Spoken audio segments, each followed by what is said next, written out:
I died a lot playing Stalker 2 Heart of Chornobyl. Like the 2008 original, developer GSC Game World's long-awaited sequel is a punishing affair because life is difficult and fleeting in the zone, the irradiated area around Chernobyl filled with deadly, physics-defying anomalies, mutants, and various people who will kill you for just about any reason. If you fail to keep your wits about you, your time in the zone will end quickly, making exploring Stalker 2's open world both fascinating and oppressive. I recently played a little more than 3 hours of Stalker 2 that covered the beginning of the game and its opening few missions. My experience in the zone could sometimes get frustrating, especially after trying to take down the same group of bandits 4 or 5 times, only to get overwhelmed and shot to death. But once I started to get the hang of keeping myself alive by moving cautiously and identifying threats at a distance, I found that Stalker 2 felt harrowing and invigorating in equal measure.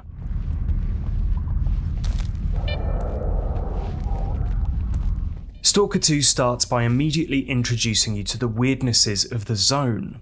After both the historical Chernobyl nuclear disaster in 1986 and a fictional one in 2006, the place has been filled with strange, almost supernatural goings-on. Whirlwinds will toss people into the air and then implode their bodies. There are spherical gravitational anomalies that look like near-invisible bubbles that suck you into them, and sometimes jets of flame or bursts of electricity erupt from the ground if you wander too close. Anomalies range from dangerous to deadly, but they can also be incredibly valuable. If you can make your way into the centre of some anomalies, you can find an artifact, a strange object with unexplainable properties that you can equip on your character. That's what stalkers, scavengers who make their livelihood in the zone, are after. After a betrayal during your trip into the zone, you wind up becoming a Stalker too, mostly out of necessity as you try to find the person who turned on you and get back a special artifact they stole. Much like in the original Stalker, you're hunting a single person down and interacting with others who live their life in the zone. That means heading to Stalker settlements to gather information and taking on jobs to trade for information too. Stalker 2 throws you in at the deep end almost immediately. After the tutorial, where you're left for dead, another Stalker rescues you and points you in the direction of a town where Stalkers hang out, and along the way you can pick up side missions and mix it up with random adversaries. One of those side missions involves finding a Stalker trapped in a destroyed post office, engaged in a gun battle with some of the lawless bandits who also inhabit the zone. Kill them and he'll offer you the job of heading up the street to the bandit's stronghold to help his pal, this one being held because of gambling debts incurred by the guy in the post office. Here's where I died several times, because fighting human enemies can be extremely tough. Combat feels a lot like the original Stalker, where you're relying on weapons that aren't especially well maintained or accurate. You can sneak up on the enemies in blasted out buildings up the road from the post office, a few of whom are patrolling around and having conversations to get the drop on them, but actually shooting them can be tough. A headshot is generally lethal against any human enemy, but body shots are way less predictable, and getting accurate aim under pressure was tough in any case. Part of it is definitely due to elements of Stalker 2 that are meant to make the game more difficult and to make every fight feel intense and dangerous. There is a jankiness to fighting overall though that can get a little irritating. It's not uncommon to be peeking out of cover, blasting away at your foes, only to have another guy walk up right behind you and shoot you in the back of the head with no way of knowing he was there. And as mentioned, it can be tough to land accurate shots. At times I felt like I was dumping a whole magazine of bullets into one guy to little effect, while others went down immediately after one well-placed shot. Reloading the same small firefights 4 or 5 times was a bit galling, but on the other hand, getting walloped a few times in what was essentially my first battle impressed a key piece of information on me about Stalker 2. Fighting is extremely dangerous and you should avoid it wherever possible.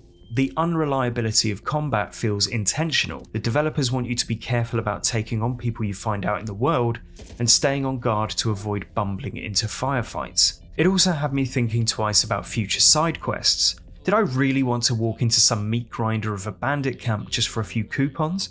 Was the Stalker who gave me the job setting me up?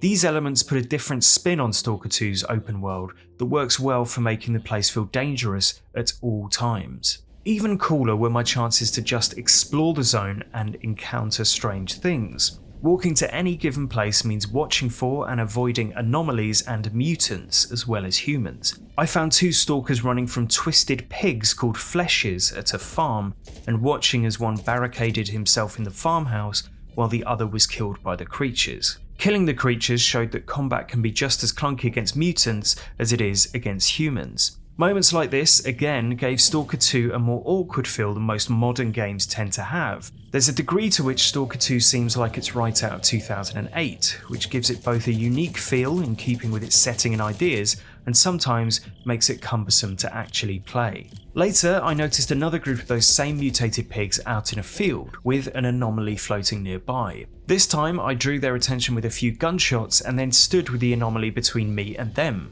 letting them charge right into it and implode in midair. It was as satisfying as a solution as it was efficient, and played into the idea that paying attention and using your knowledge of the zone might be more interesting for gameplay experiences than relying on more run-of-the-mill video game elements like shooting. The combat feeling a little clunky and creaky, just like your fragility as a character, encourages that approach.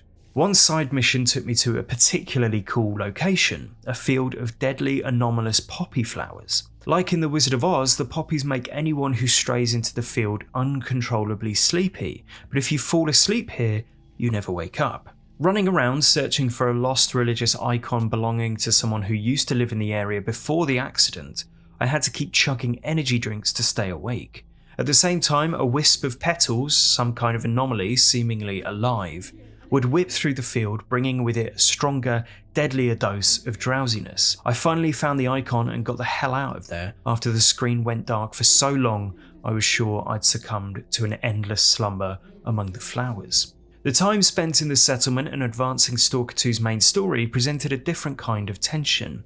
In the first town I ventured into, locals were in conflict with the Wardens, a military group working within the zone who were hunting a stalker they believed had murdered some of their men.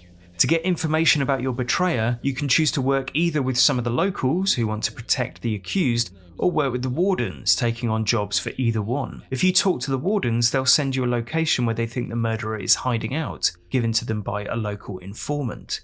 It was pretty obvious to me the informant had lied, hoping the Wardens would bumble into a trap, especially as he gave me a stern warning to be careful. I chose to work with the other group and discovered the man was actually hiding in a windmill full of booby traps, located in the complete opposite direction, where I helped him escape by venturing into a cave, killing an invisible mutant, and navigating a deadly anomaly in order to get him an artifact he needed. Though the preview ended before I learned about the fallout of my actions, it was clear the occupying Wardens weren't going anywhere and wouldn't be happy if they never found their suspect. Navigating anomalies, navigating the open world and its mysteries, and navigating the politics of different competing factions all have me excited for Stalker 2. Its atmosphere of deadly, mysterious strangeness makes wandering its open world both alluring and frightening. Stalker 2 perfectly balances the desire to discover what's hidden out there, like a field of whispering poppies, with the unnerving knowledge that the zone is also full of things that can, and likely will, kill you. Though it can sometimes feel like a throwback to older games, especially in elements like its combat, it's that feeling that also makes Stalker both frightening and compelling.